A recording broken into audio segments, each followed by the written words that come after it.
ഖുർആനിവിടെന്ന് പറയുകയാ, എന്റെ പ്രിയപ്പെട്ടവരെ, സൂര്യൻ ഇങ്ങനെ താഴേക്ക് വീഴുകയാണ്, നക്ഷത്രങ്ങൾ മഴത്തുള്ളികൾ വീഴുന്നത് പോലെ തീമഴ പെയ്യുകയാണ്.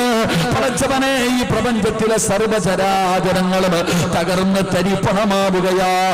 അവസാനം ഈ ലോകത്ത് അവശേഷിക്കുന്നത് രണ്ടുപേര്.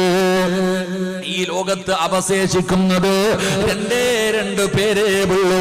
ഒന്ന് മലക്കുൽ മൗത്ത് അസ്റായീൽ,